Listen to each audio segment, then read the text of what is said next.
Hey seniors, welcome back. We are in 8.2 and we are solving our systems by elimination. Okay, this is my choice. If I have to look at a system and figure out a way to solve it, I'm going to figure out a method of elimination. I would not choose graphing or substitution, but they have their moments. Okay, here are the steps. Again, if I read too quickly or you can't write them down that quickly, don't worry about it. The notes are on eCampus, just write them out in a little later time. Okay, step one. Obtain opposite coefficients. Now what exactly does that mean? Opposite coefficients are positive and negative of the same number. So that's what you're looking for. Okay, and it doesn't matter what variable you're looking at. Are you looking for X or are you looking for Y? As long as they have the same number but opposite signs, doesn't matter. If you need to obtain that, then you multiply all of the terms in one or both of the equations by a suitable constant. Step two, add the equations. Basically just follow the signs, eliminate one of the variables and solve. And then three, take the answer that you get and plug it back into the original equation and solve for the other variable. Okay? Elimination is easy because once you eliminate one of the variables, all you're dealing is working with the other variable. Okay, so let's look at this problem here. The first thing I see when I look at this system is I see the +3 and the -3, same variable. This is the easiest of the four different types. You have addition, subtraction, multiplying one of the equations, and multiplying both of the equations. Okay? If I see that I have a positive number and a negative number of the same variable, same number, I'm just going to do addition, which means I'm going to cancel those out, and I am just going to add 4 plus 2 would be 6x equals 1 plus 5 is 6. And then I'm going to solve for x. I'm going to divide by 6, and x is going to equal 1. Okay? So I've solved for one variable. Now I have to go back, plug this in, and solve for the other variable. Doesn't matter which one. Whatever makes you happiest, whatever you want. I'm going to pick the bottom one. 2 times 1 minus 3y equals 5. 2 times 1 is 2, minus 3y equals 5. Subtract 2 off of both sides. Bring down the minus sign with the 3. Divide by -3. And y equals -1. My answer for this system would be x is 1 and y is -1. Make sure when you're solving that you put the x and the y in the correct order. If you solve for y first, that doesn't necessarily mean it goes here. It goes here.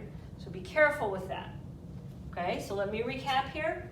Positive and negative of the same number, same variable, crosses out. Add up everything else, divide, you get an answer. Take that number, plug it into whatever equation you want, solve, and get the other variable.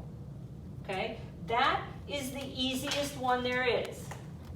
The next one we're going to do is subtraction.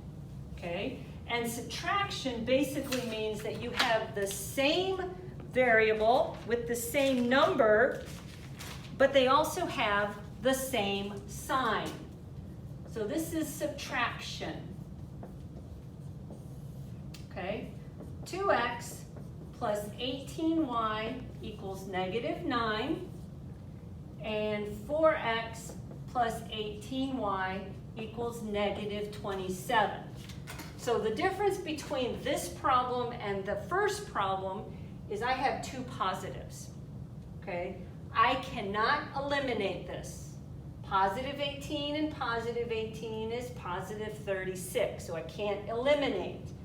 What I can do is I can subtract. You can think of it as multiplying by a -1. So I'm going to multiply here, multiply here, multiply here. This becomes a negative, this becomes a negative, this becomes a positive. Okay? So now I can cancel out my 18y. Positive 2 minus 4 is going to get me -2x.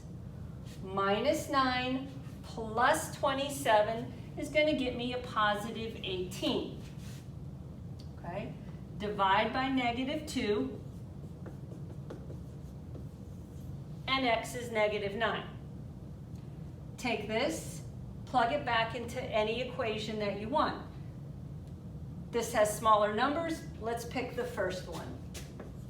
2 times negative 9 plus 18y equals negative 9. Okay, so I have negative 18 plus 18y equals negative 9. If I add 18 to both sides, because I'm undoing the subtraction, I add to undo, bring down the 18y equals negative 9 plus 18 is positive 9.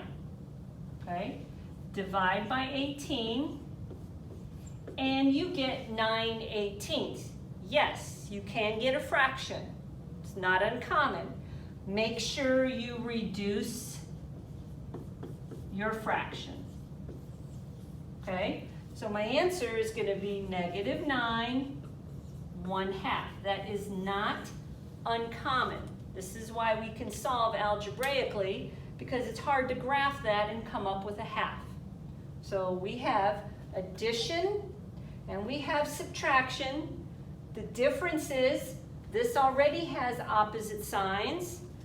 This you have to create the opposite signs.